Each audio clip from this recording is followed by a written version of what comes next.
Welcome to the Upside Podcast, where we help you get unstuck in your life and your business by elevating your thinking and provoking meaningful change from the inside out. And today I'm here with Seth Mills, my good friend, and our productivity coach at the office. And we're going to talk all things Keller Williams MegaCamp that we just got back from today. But hang on just a second, because if you are maybe not with Keller Williams, this is still for you. And if you are not in real estate, this is also still for you, because we're going to be talking about ahas that have to do with technology of the future that's going to impact every industry regardless. And we're going to talk about leadership. We're going to talk about personal growth. We're going to talk about health, all of the things. So stick with me. This is going to be a great conversation. Seth, first of all, who are you? Tell us all about you. Yeah, so I'm Seth Mills. I am a real estate agent, but primarily my role is as productivity coach to help launch the businesses of our new agents. And you are the best there's ever been. I'm always looking to set records. I've had great people that have paved the path before me. And who hired you when you were a first brand new agent and just saw massive potential in you? This visionary leader named Teresa. It was like everybody. I know. Nobody else probably would have hired him, but I saw the potential. I'm kidding. I struck out at like 18 other places. That is such a lie. I interviewed 18 brokerages. Did you interview 18? 18. I went and sat down with 11 of them, I believe, but I interviewed with 18. And you chose us. Yeah. And I'm so glad you did. Best. I'm so glad you did. Thank you. Me too. So it's been a fun journey. And so you have a beautiful wife, Jocelyn, who runs your business. Yeah, we've got a team. We do 30 to 40 deals a year, mostly in the luxury price point. She's the consummate listing professional. She's been an appraiser for 25 years. And that's how I got into the industry. And here we are. She is the absolute best on pricing. I think I'd put her up against anybody just in her understanding of value. She's phenomenal. And you're a dad. Tell us about your family. Yeah, I've got 4 daughters. Twins are 19. They're entering their second year in college right now.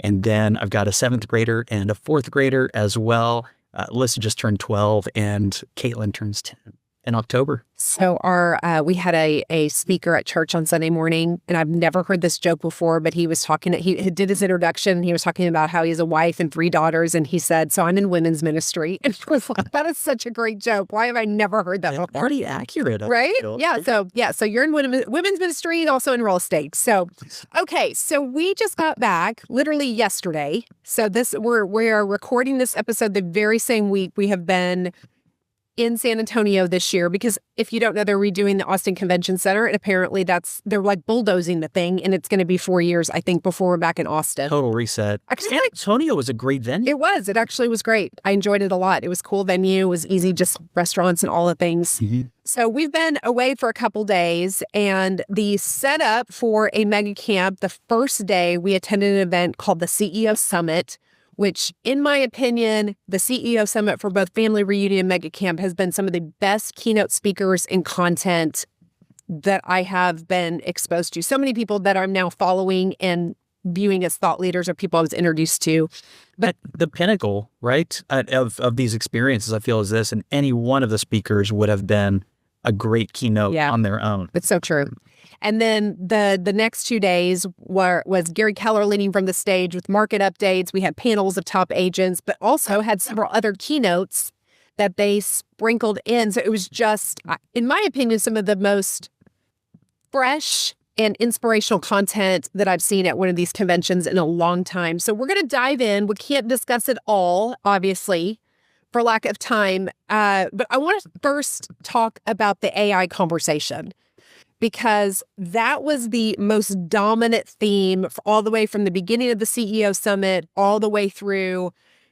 AI was the hot topic, as it needs to be right now. And I don't remember who put this up on the screen, but they said, AI will not replace realtors. Now, put whatever industry you're in, AI will not replace you. However, it will replace realtors who don't use AI. Or if you're a realtor not using AI, you will be replaced. And that is a sobering comment, and I think it's a very true comment.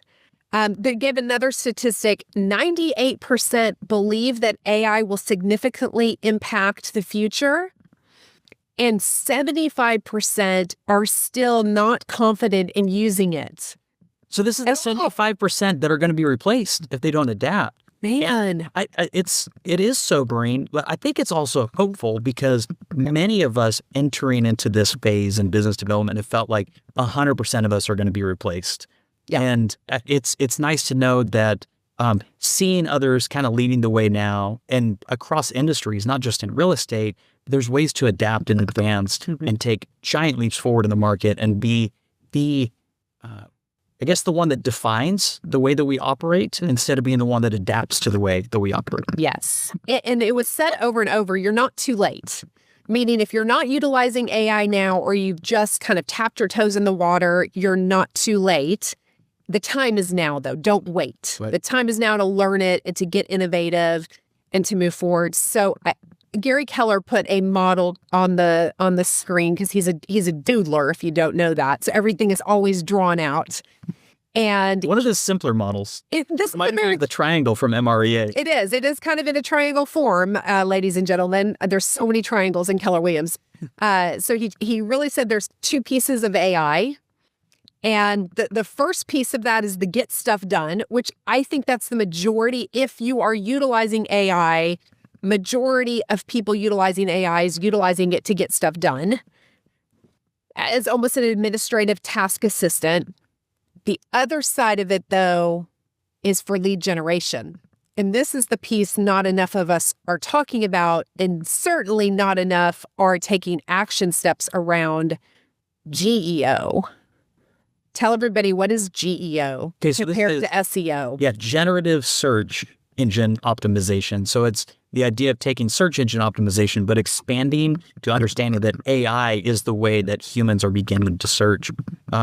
So I've got 4 daughters. My youngest one, she has launched her own YouTube channel. What? And why am I not a subscriber? Well, this is the first time I've told anybody outside of our household. Tell everybody so they can all subscribe. Yeah, so this is at Caitlin. I'm sorry, it's not Caitlin, it's Clayton Plays. How do you spell it? It's CLAYTLYN Plays. And the point was... You don't tell my children because I haven't allowed them to do this. Well, the biggest I think I'm suppressing their hopes and dreams and talents and ambitions and future. But anyways. And maybe you are for their good. Maybe. Time will tell. You know, the biggest concern I had was the workload that would be put on me. Yeah. I've been asking to create content for a long time. It's awesome. But we gave her access to Canva, and she's recording these things, putting them there. I manage and moderate and control all the things that are YouTube. But she's editing her own videos with the assistance of AI. It's awesome. And it's just amazing to see. It is an AI-first methodology. I think back to we were in Fredericksburg last year, and she wanted to get new knee pads so she could use her skateboard. Mm-hmm. And she went to ChatGPT to find out the nearest skate shop. She did not go to Google Maps or Google or anything like that. I think that's just a peer into the way that all of us are going to adapt. They did that. They asked in the room, how many of you go to ChatGPT or whatever. I use ChatGPT, so for the purposes of this conversation, that's what I'm going to say.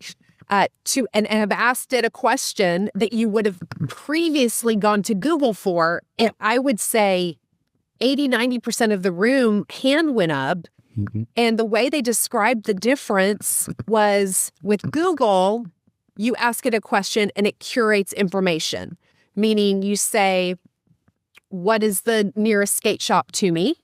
And it gives you a list of all of the skateboard shops that pop up through SEO or they paid to be ads on there. When you go to AI, it actually gives you an answer or a recommendation as opposed to giving you the place to go get the information. Totally different. Totally different. Totally different. We have in our industry realtors who have spent years and thousands of dollars developing their SEO so that when people go in and Google, who's the best real estate agent in Dallas, Texas? Okay, so here's the big difference. Google will search those terms, who's the best real estate agent in Dallas, Texas? And I could build a website that says exactly who that is. But ChatGPT or AI works differently. It looks for all the context that would tell it, hey, based on all this information, who's the best agent? It's making decisions. It draws conclusions. Draws conclusions, absolutely. So that's where GEO comes in. And so Marcus Sheridan was one of our speakers, which he was great. He's so good. He's a yeller. I think he yelled at us the whole time about utilizing AI, which I felt like, honestly, we need it. Yeah. Like, we need to be kind of yelled at about this. Let's make this happen. His content, though, was so good. He is not in the real estate industry. He was a pool professional. And he figured out how to, I can't remember what the numbers were, but he increased his traffic and his revenue by, I don't know, like $1 gazillion or something, like it was just $1 gazillion. Like on the verge of maybe being able to compete to stay open for business to being the dominant player in his area is effective. And he did all of this through GEO. Right. And video content as well. Through video, right. So what he's talking about is the strategy then of going and creating content that then answers the question that the consumer is asking. Because when you answer the question that the consumer is asking, that causes AI to trust you as the recommended expertise, expert. Yeah, recommended expert. Expert. That's where they're recommended expertise. Along with the expertise. Hopefully this is not getting heard by ChatGPT because they're like, that girl cannot speak. She is not an expert. But you get my point. Well, here's what's really neat. We go to ChatGPT to learn. And so the idea is to teach ChatGPT as the professional. Because if I can be the one that teaches the AI model uses my information to teach the consumer. Mm-hmm. It's just one step before it. So I'm sure you've done this. I've gone in and checked through my account who is the best brokerage for a top agent in Dallas, or who is the best brokerage. Well, here's the piece that I did not realize is that because it told me Keller Williams, and I was so proud, I was like, I know. And but what I did not realize is that it is going to prefer you because they know they want to please me. True. As my account holder. And so the importance of going in and asking those questions in an incognito account or a dummy account to find out, okay, what does it really think? Because I don't know about you, but my ChatGPT is very flattering. I actually told it one time, quit being so flattering. I need to know the truth. And then it still told me the truth is flattering. Yeah, they're like, actually, I cannot lie. But the importance of going into a different account to ask those questions to really understand, okay, what is it referring you? Are you the one that it trusts? And, our goal always as a brand is to be trusted among the consumer. The difference now is we have to be both trusted among the consumer and trusted with AI. Okay, so I would welcome any viewers to go and test this. We actually have an agent that's been with us less than a month, and that's how he made his decision. He was with a different brokerage. He knew it was time for a change. He needed some training. And so he went and he asked, he used ChatGPT at the time, and he asked in 3 different ways, what's the best brokerage for me? He asked for training. He asked for all these different opportunities, and we ranked at the top of the list, and that's why he chose us in all 3 different ways. Yeah. Not an incognito account, but would have been a sobering realization if he joined elsewhere. Absolutely. With the same searches. Well, and we have to be proactive and not accidental in that, because as our competition and people around us start cluing into these conversations, how are we strategically building that trust with AI and not just assuming that it's going to happen accidentally? Oh, and I think this message is especially valid for somebody who already holds an advantage in their industry or in their market. If you are at the top, that means that everybody else is looking for ways to unseat you right now using AI. Yes. And that was one of my action items coming back from MegaCamp is I have a list of our top agents to go have conversations with and say, okay, what's the strategy? What are we doing to really make sure that we are, again, we're not behind. Right. We don't want to get behind, though. Now is the time to get really, really strategic in this. Yeah. What else about SEO? Anything else? Or not SEO, AI. Anything else that... one other significant concept. I'll say first, it was alarming at first and inspiring later on how many of our speakers had AI as the focus. Now, I know that was probably part of our organization just bringing that conversation to the forefront. And these people are thought leaders in their field, and they're all experimenting with the AI. They had a message prior to AI, and yet that's the message they have right now. Yes. On the get stuff done section of the model, it really has started to, I've become very aware, am I just taking shortcuts using AI, or am I expanding my thinking using AI? Okay, say that again. Yeah, am I because that is so good. Am I taking the easy way, or am I expanding my thinking? So I really like this model that was it Julie Holmes or I think it was Julie Holmes shared, and it was 20-60-20. Yes. Spend 20% of your time creating a really great prompt, choosing a great tool, asking yourself great questions about how this information should be presented in the first place, and then let AI do 60% of the thinking work. But it's a partnership. So as it provides a response, then we get back into the response and we refine it. We don't take the first output as the truth ever.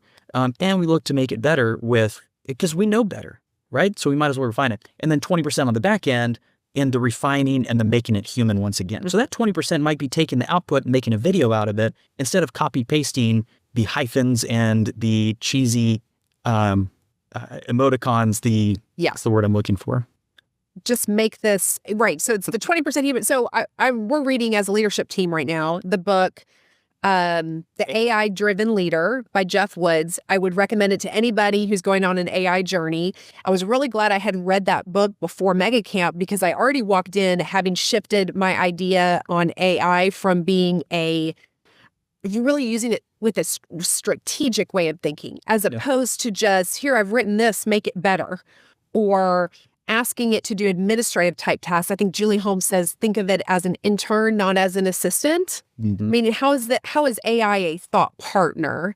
One of the things he talks about in that book is having AI interview you. Ask me questions so that you have the right information to go craft this. And I think one of the ways that we can get really improve our use of AI is that initial 20% in how we're prompting it, because it's not all created equal. How we prompt it and the information that we set it up is going to make a huge difference. Are we using it just to do a task, or are we using it to think strategically about our business or to solve a problem or to gain a competitive advantage? Yeah. So I'll give an example. I think we both used ChatGPT to prepare for this talk today. Sure. Yep. And it wasn't, hey, what are some great ideas about MegaCamp?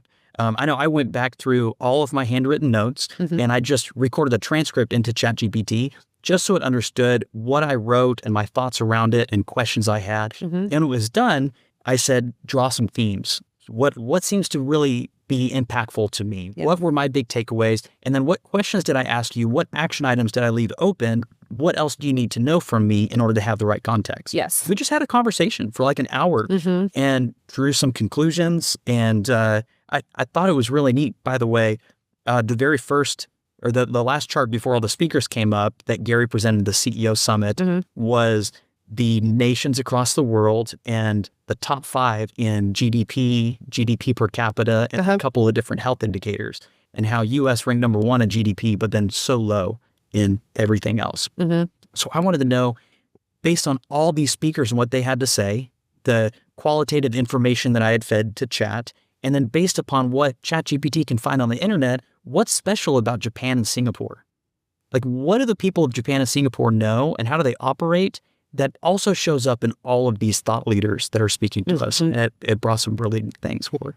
And it was interesting is we both put in our personal notes and did these on our own. And it was interesting because our themes were very similar, actually, and how it kind of came across. So we were able to kind of got on the phone and kind of put our 20% of human back in it and said, okay, hey, where do we want to take this conversation? How do we want to drive this home? So, okay, let's move on, because we could talk about AI all day long. Good. And we probably should. But we're going to talk also about, I think the second theme was really personal development, leadership. Two of the speakers that were probably my favorite across the board, as far as just delivery and punch and all of that content, was Liz Bohannon, who's the founder of Noonday, which I wear almost every day. Is my little cross necklace is a Noonday necklace. And so I've loved her company. If you don't know what Noonday is, she has a business where she has gone into third world countries and helped women, give them a platform basically in the United States to sell handcrafted jewelry, purses, bags, that type of thing. And so she's helped them create a trade and then give them the market to turn around and sell it. Because the problem is, if you are in a poor, impoverished community, you could have an amazing trade, but who's going to buy your jewelry? And so she has home-based businesses. You know, it's a sales force of women. They've created this amazing community. It's very, very interesting what she's done with Noonday. But her whole message was really about community. Right. It made me a little uncomfortable, Seth, if I'm being completely honest. It made me more uncomfortable than I think anything else in the entire. So Tommy asked me ever, he goes, how uncomfortable were you when she was talking about the fact that they have basically homes that they have bought with friends and they all live next door to each other. And she did make it very clear that they don't share everything. So nothing weird going on. And their backyards are just all open. Yeah. And they live in community. And I'm an only child and an introvert, Seth. Like, I was sweating. I was like, I could not. I'm already, 2 days into MegaCamp going, I need my space. Yeah. What impacted me was a little bit different, but along the same notes. And I think there's a throughput here. It's the vulnerability that is required to show up in that way with other people. That's it. Yeah. And that's a really uncomfortable thing. Especially as professionals, we choose our persona. We choose how we show up, and not to be self-serving, but we choose a version of ourselves that can best serve the other person. Right. And that's not always authentic. And if it's not authentic, we can lead a life that is really only kind of surface level. A sobering statistic, and I've not vetted this, but it sounded really interesting. They said it, so it must be true. There was a number attached to it, so it's obviously correct. The greatest predictor of health at 80. This blows my mind too. I know exactly where you're going. Is the quality and satisfaction with personal relationships at age 50. And that just, like, the whole world stopped. I have 5 years to make sure that my relationships are top notch so that I can be happy and healthy at 80. Yeah. Yeah, that was really, really interesting. And they said there was a Harvard study that close relationships predict long life. So it was a little bit less specific on that one. One of the things that she said, though, about community, and I thought this was so good, I've never heard it worded in this way, but that you can't consume community. You have to create it, meaning people want community. For instance, in a Keller Williams Market Center, they want to come in and they want to have community and collaboration and relationship, but it's not a commodity that you consume. You have to be a part of that. I mean, one of the things I say all the time is, you don't just show up for you, you show up for everybody else. Right. Essentially meaning it is a two-way street. It's not something that you can just go in, take from what you need. It is something that you have to deliberately create. There's a lot of intentionality around the idea of creating community. You've got to decide. And then you've got to take action. You got to take initiative. Okay, so it wasn't just Liz Bohannon, but Dr. Josh Axe talked about a study in Hong Kong. They have a 2-hour lunch commonly. They eat among their community all together. They go outside and do Tai Chi together. They sit. I must lie in the bathroom. I didn't go this part. Yeah, drinking green tea. Yeah, I just thought it was so cool. That doesn't work unless everybody agree, as I love green tea. Cool. That doesn't work unless everybody plugs in. Yeah. Because if you're the only one eating outside on a 2-hour lunch, it's going to get really lonely. If you're the only one doing Tai Chi in the streets, I wonder how peaceful it's really going to be. Okay, if everybody else hates green tea and are going to feel bad about it. Are they going to tell you you're drinking dirty dishwasher? Yeah. Dishwater, yeah. And then Ryan Leake talked about, was it him that talked about the importance of giving people the opportunity to help you? Whereas Sahil Bloom touched on these concepts as well. There was a thread, I think, all the way through it. All the way through, that you got to give people the chance to serve you. Yes. If you're going to authentically serve other people, because they're probably not going to open up about themselves. Yes. Unless you've already opened up about yourself. Yes. Ryan Leake, I'm kind of fangirling on Ryan Leake. I'm not going to lie. I thought I had already started listening to his podcast and following him. So I was a fan walking into the room, and then he was my favorite overall, just across the board. And one of the questions that he asks, a self-awareness question, and he has a book, it's, what is it like to be on the other side of me? Oh, that is interesting. So his example was he's always prided himself at being a great multitasker. And he said, but I know that there are times that I'm being on the other side of me means I act disinterested or I act distracted. And I thought, I think that's what it's like to be on the other side of Teresa sometimes too. Mm-hmm. I mean, there's times, even self-aware people, you don't realize, if you realized all the time, then you would be self-aware, but we don't realize sometimes our lack of self-awareness, the very nature of not being self-aware. Well, is that we don't realize it. Yeah. And as leaders, I think sometimes we can form an echo chamber around ourselves. Yeah. We strive to improve. We're aware emotionally of how we impact others and how they impact us. And yet I think we can get lackadaisical and just kind of settle into the way that we are. Yeah. I'm so passionate. Like, so passionate about developing people and helping them build a big life. I do it with my children. I want like all of my close friends, my family members, the people I work with. And so I asked, what's it like to be on the other side of that? And I came back with one word. Oh, You want to know what that one word is? You want to guess? Intense. Like it's got to be. So sometimes it's okay because I think, like I know for myself, I need to be rad a little bit if I'm going to change. And is that appropriate? And I just don't know. Knowing the timing. Just knowing the timing. Yeah. It's too much of a good thing. Not a good thing. Knowing when to use those gifts. And again, there's no perfect human. And when we learn to operate in our strengths, I think we can spend so much time trying to make our weaknesses better. And I don't believe that that is the strategy for great success or happiness in life. I think when we focus on improving our gifts, but part of improving our gifts is realizing the emotional weight that it leaves around people. Yeah. Because sometimes, like you said, it's not our weaknesses that create challenge for people. Sometimes it's our strengths that create challenge for people. Over leveraged strengths, especially. Yes. So that was a thought provoking. So if you have feedback, you'd like to email me at teresaflood@kw.com and let me know what it's like to be on the other side of me. I'm receiving all forms of feedback. And you can send mine to, just don't. I'm joking. Okay. Yes. Kidding, not kidding. Hey, okay. Can I say one more thing on personal development and the health and everything? Especially listening to Dr. Josh Axe, who this guy is an expert on so many things, wellness and a holistic approach to health and long life. It was really neat to hear. I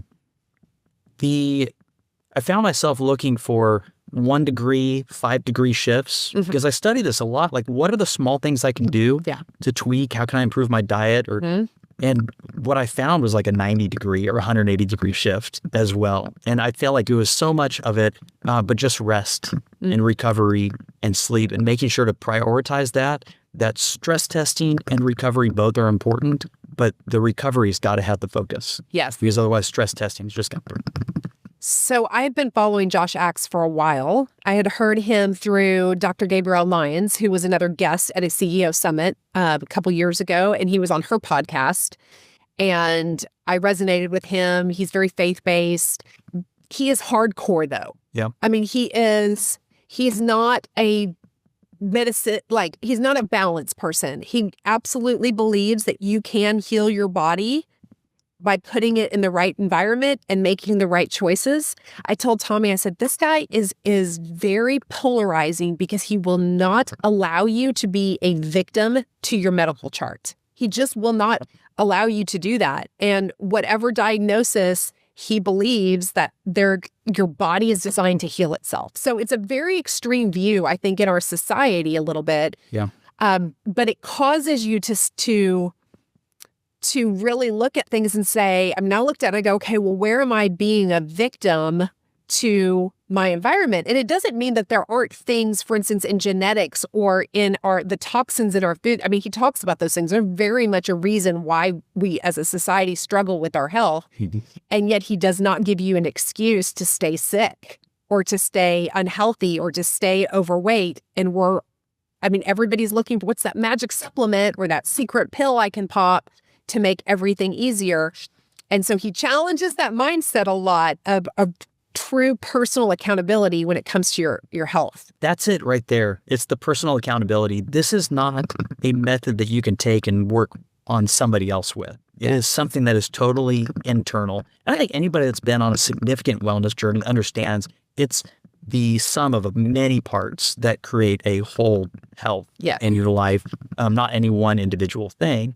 But you're absolutely right. It just doesn't work if it's outward. It doesn't work with victimhood. It doesn't work with victimhood. And I think that's the first, anytime we want to make a major change in our life, whether that is embracing AI, when you choose to step out of it happening to you and being a victim, or whether that is getting into community, when you choose to not be a victim about past experience, whatever we want to do to move forward in our lives, if we're in victimhood, we will never get unstuck. We'll never move forward. We'll never be able to implement anything that we're learning. I think that's one of the most uncomfortable changes that we can make because that victim mentality wraps us up like a warm blanket. Yeah. Like all the things we experienced in our past, we feel okay today because of the way that we think about those things. Yeah. If I'm not personally responsible, if it's somebody else, it's really easy to keep living the way. And then we collect people around us that'll reinforce those mentalities and those beliefs. So to shed that as a first step of change, no wonder it's so difficult to pursue. So good.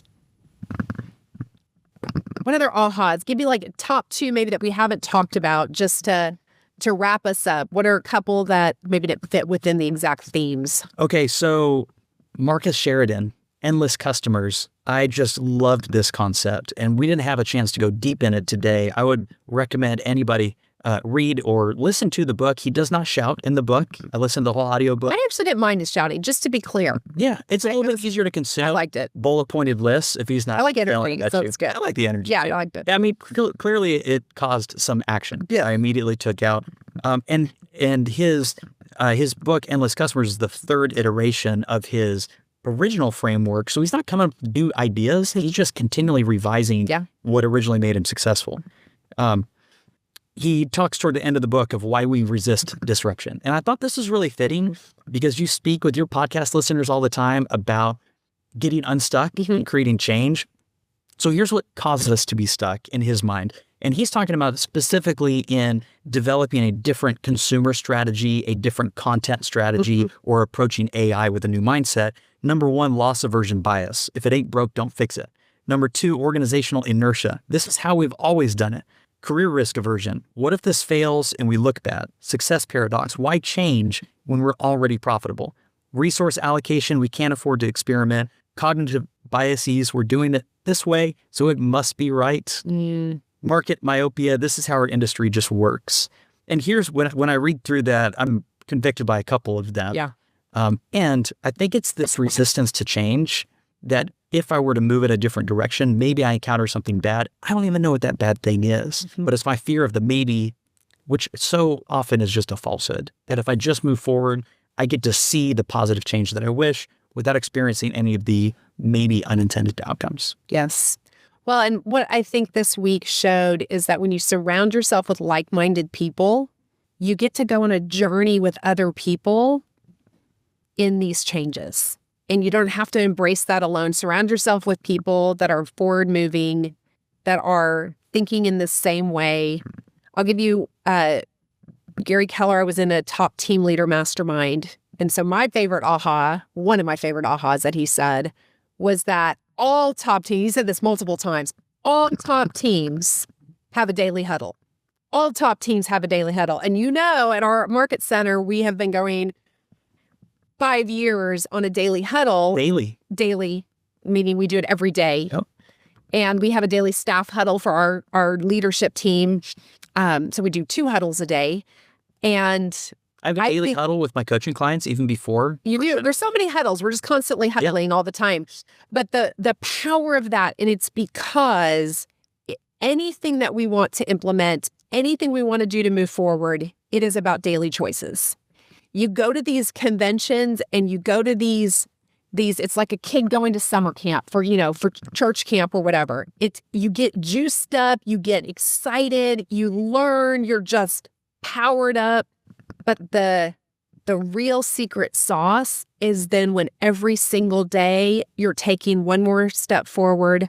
Sometimes you've taken a couple steps back, but then the next day you're going forward. And when you every day are adding another step forward, and you're not doing that by yourself, you're doing that in community. Oh, that's where the secret sauce is. Yeah.